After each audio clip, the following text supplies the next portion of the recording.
وقال النبي صلى الله عليه وسلم طلب العلم فريضة على كل مسلم او كما قال عليه الصلاة والسلام۔ مقتل کی طرف اب جاتے ہیں اے موت تیرے لب چوم کے ہم، مقتل کی طرف اب جاتے ہیں اے موت تیرے لب چوم کے ہم، لے جام شہادت پیتے ہیں ساقی کی ادا پہ جھوم کے ہم شمع یقین کے پروانے شعلوں سے محبت کرتے ہیں، ہم شمع یقین کے پروانے شعلوں سے محبت کرتے ہیں، اے زیست ہماری راہوں سے ہٹ ہم موت کی عزت کرتے ہیں۔ معزز سامعین کرام، محبوب کبریا نبی آخر الزمان رسول پاک صلی اللہ علیہ وسلم کا ارشاد ہے، من لم یشکر الناس لم یشکر اللہ، جس نے لوگوں کا شکریہ ادا نہیں کیا اس نے اللہ کا بھی شکریہ ادا نہیں کیا۔ اسی لیے میں سب سے پہلے ان حضرات کا شکریہ ادا کرتا ہوں جن کی محنتوں مشقتوں اور نیک مشوروں نے مجھے یہاں تک پہنچا دیا، خواہ وہ لوگ والدین کی شکل میں ہوں یا وہ لوگ اساتذہ کرام اور بزرگان دین کی شکل میں رونما ہوئے ہوں یا وہ لوگ منتظمین جلسے کی شکل میں یہاں موجود ہوں، میں سب کا تہ دل سے شکر گزار ہوں۔ عزیزان گرامی، آج میں آپ حضرات کے سامنے مدارس کی اہمیت و ضرورت کے عنوان پر کچھ عرض کرنا چاہتا ہوں، امید ہے کہ آپ حضرات بغور سماعت فرمائیں گے۔ پیارے دوستو، لوگوں کا یہ عام خیال ہے کہ مدرسہ ایک مخصوص چہار دیواری کا نام ہے، مدرسہ شاندار کمروں کا نام ہے، مدرسہ پرکشش درسگاہوں کا نام ہے،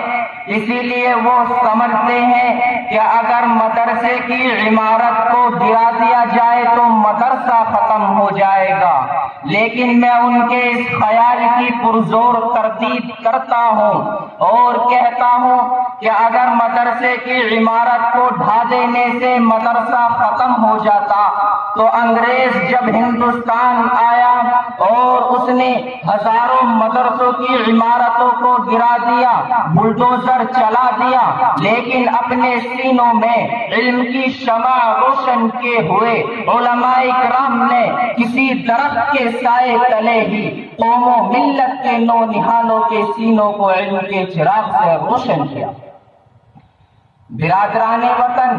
چونکہ مدرسہ فلک بوس عمارتوں کا نام نہیں، مدرسہ شاندار کمروں کا نام نہیں، مدرسہ پرکشش درسگاہوں کا نام نہیں، اگر ایسا ہوتا تو ہم اس گود کو اولی مکتب اور مدرسہ نہ کہہ سکتے جہاں بچہ شعور کی آنکھیں کھولتا ہے اور زندگی کے ابتدائی آداب سیکھتا ہے۔ اگر صرف عمارت ہی کا نام مدرسہ ہوتا تو ہم اس سادے سے چبوترے کو مدرسہ نہ کہتے جہاں بیٹھ کر تعلیم حاصل کرنے والوں کو اصحاب صفہ کے نام سے یاد کیا جاتا ہے اور جس کے معلم خود رسول پاک صلی اللہ علیہ وسلم ہے۔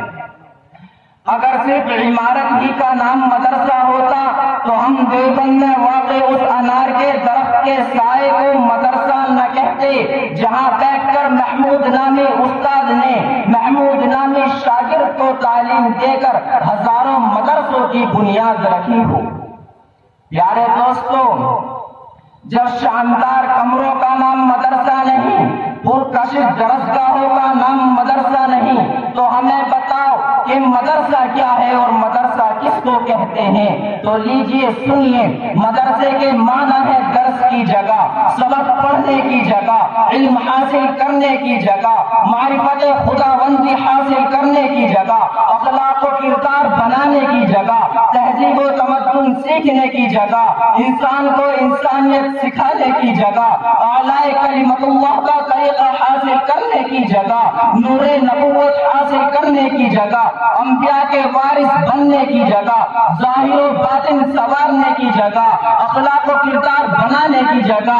سعادت دارین حاصل کرنے کی جگہ اگر یہ مقاصد ماں کی گود میں حاصل ہوں تو وہ مدرسہ ہے، اگر یہ مقاصد کسی جھونپڑے میں حاصل ہوں تو وہ مدرسہ ہے، اگر یہ مقاصد مسجد کے حجرے میں حاصل ہوں تو وہ مدرسہ ہے، اگر یہ مقاصد صحرا کے سناٹے میں حاصل ہوں تو وہ مدرسہ ہے، اگر یہ مقاصد جنگل و بیابان میں حاصل ہوں تو وہ مدرسہ ہے، اگر یہ مقاصد کسی درخت کے سائے تلے حاصل ہوں تو وہ مدرسہ ہے، اور اگر یہ مقاصد شاندار کمروں میں حاصل نہ ہو تو وہ مدرسہ نہیں۔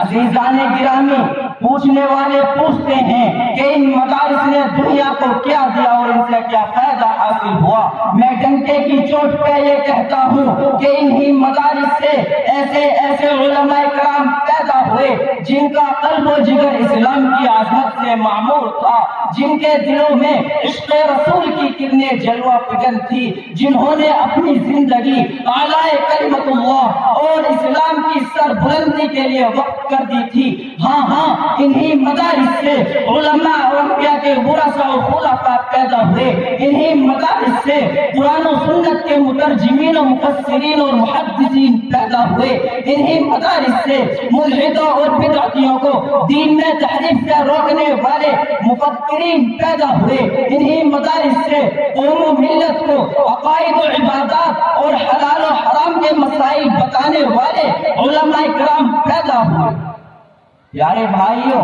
تاریخ شاہد ہے کہ جب کبھی کوئی فتنہ رونما ہوا ہو، جب کبھی اسلام میں تحریف کرنے کی کوششیں کی گئی ہوں تو انہی مدارس سے پیدا ہونے والے علماء حق نے اس کی سرکوبی کے لیے تن من دھن کی بازی لگا دی۔ پیارے بھائیوں، لوگ پوچھتے ہیں کہ ان مدارس نے دنیا کو کیا دیا؟ میرے بھائیوں، اگر یہ مدارس نہ ہوتے تو کیا ہوتا؟ اس میں شک نہیں کہ اللہ تعالیٰ کا دین کسی کا محتاج نہیں، لیکن یہ عالم اسباب ہے، یہاں ہر چیز کا کوئی نہ کوئی سبب ہے، ہر معلول کی علت ہے، ہر منصور کا ثانی ہے، ہر مظلوم کا ظالم ہے، ہر مظلوم کا ظالم ہے، تو عالم اسباب ہونے کی بنا پر کہا جا سکتا ہے اگر یہ مدارس نہ ہوتے تو حضرت شیخ الہند رحمت اللہ علیہ جیسے امام القائدین پیدا نہ ہوتے، اگر یہ مدارس نہ ہوتے تو حضرت انور شاہ کشمیری رحمت اللہ علیہ جیسے مفکر و مدبر تمہیں کون دیتا، اگر یہ مدارس نہ ہوتے تو حضرت اشرف علی تھانوی رحمت اللہ علیہ جیسے امت کی فکر میں توپنے والے کہاں سے لاتے، اگر یہ مدارس نہ ہوتے تو بانی تبلیغ حضرت الیاس جی رحمت اللہ علیہ جیسے پیکر صدق و وفا پیدا نہ ہوتے، اگر یہ مدارس نہ ہوتے تو علامہ عثمان رحمت اللہ علیہ جیسے خطیب پیدا نہ ہوتے، اگر یہ مدارس نہ ہوتے تو حضرت کفایت اللہ رحمت اللہ علیہ جیسے مفتی اعظم تمہیں کون دیتا، اگر یہ مدارس نہ ہوتے تو حضرت مولانا حسین احمد مدنی رحمت اللہ علیہ جیسے امت کی فکر میں توپنے والے کہاں سے لاتے۔ پیارے بھائیوں، یہ مدارس اسلامیہ اس مدرسے کے مشابہ ہیں جس کے معلم خاتم الانبیاء سرور کائنات فخر موجودات تاجدار حرم احمد مصطفیٰ محمد مصطفیٰ رسول عربی صلی اللہ علیہ وسلم ہیں، اور جن سے فیضیاب ہونے والی دنیا کی سب سے پاکیزہ اور مقدس جماعت صحابہ کرام رضی اللہ عنہم اجمعین کی جماعت ہے۔ اس مدرسے کے طلبہ کو اصحاب صفہ کے نام سے یاد کیا جاتا ہے، اور خود مدرسہ دنیا کی سب سے پاکیزہ اور مقدس جگہ مسجد نبوی میں واقع ہے، اور اس مدرسے کا منتظم خود رب کائنات ہے۔ اللہ تبارک و تعالی نے ان کا امتحان لیا، اولئک الذین امتحن اللہ قلوبہم للتقوی، اور رزلٹ و نتیجہ بھی پیش کر دیا، لہم مغفرۃ و اجر عظیم۔ عزیزان وطن، آپ جانتے ہو کہ اصحاب صفہ کون تھے؟ اصحاب صفہ اسلام کے مہمان تھے، نہ ان کا گھرانہ تھا اور نہ ان کے پاس کچھ مال تھا۔ اصحاب صفہ ارباب توکل اور اصحاب توکل کی ایک جماعت تھی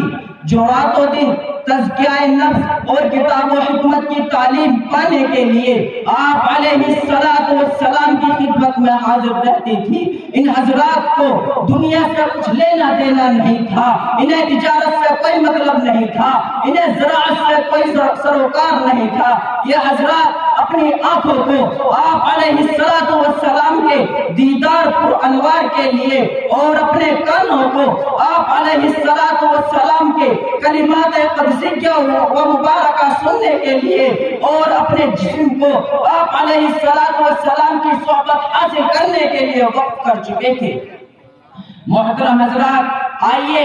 اس مدرسے میں علم حاصل کرنے والے اصحاب صفہ کی حالت خود اسی مدرسے کے فارغ حضرت ابو ہریرہ رضی اللہ تعالی عنہ کی زبانی سنتے ہیں۔ حضرت فرماتے ہیں کہ میں نے 70 اصحاب صفہ کو دیکھا، میں کیا دیکھتا ہوں کہ کسی کے پاس چادر تک نہ تھی، صرف کمبل تھا یا تہبند تھا، اور کمبل بھی اس قدر چھوٹا کسی کی آدھی پنڈلیوں تک پہنچتا، کسی کے ٹخنوں تک پہنچتا۔ بہرحال انہی مدارس سے دین کی حفاظت ہوتی آ رہی ہے اور انہی مدارس سے پیدا ہونے والے علماء کرام سے اسلام کی حفاظت ہوتی آ رہی ہے۔ لیکن ہے افسوس، آج انہی مدارس پر دہشت گردی کا الزام لگایا جا رہا ہے۔ آج ان مدارس کو بند کرنے کی ناپاک اور گھناؤنی کوششیں کی جا رہی ہیں۔ آج ان داڑھی ٹوپی والوں کو تعصب کی نظر سے دیکھا جا رہا ہے۔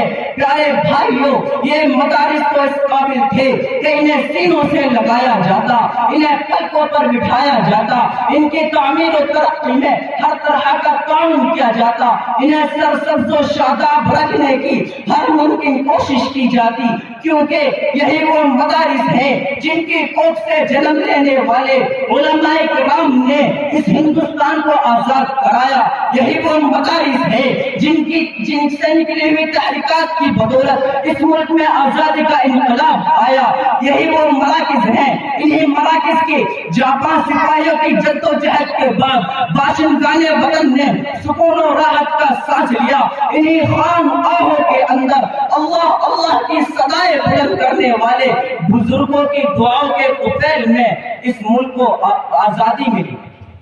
لیکن آج انہی مدارس پر دہشت گردی کا الزام کیوں لگایا جا رہا ہے؟ ارے ہندوستان، میں تجھ سے پوچھتا ہوں کہ تجھے انگریزوں کی جوتیوں سے اٹھا کر اقتدار پر کس نے بٹھایا؟ تمہیں قیدی سے شہری اور غیر وطنی سے وطنی کس نے بنایا؟ تمہیں غلامی کے پنجروں سے پرندوں کی طرح پرواز کرنا کس نے سکھایا؟ ہم سے ہمارے کارنامے اور داستانیں معلوم کرنے والوں میں کیا بتاؤں اور کہاں تک بتاؤں؟ اگر تم سے ہو سکے تو ہماری داستان افریقہ کے برپا کے طوفان سے پوچھو، ہماری داستان بالا کوٹ کی پہاڑی سے پوچھو، ہماری داستان عدالت کے کٹہرے سے پوچھو، ہماری داستان پھانسی کے پھندوں سے پوچھو، ہماری داستان کالا پانی سے پوچھو۔ یہ تمام کے تمام ہمارے خلوص و وفا کے نغمے سنائیں گے۔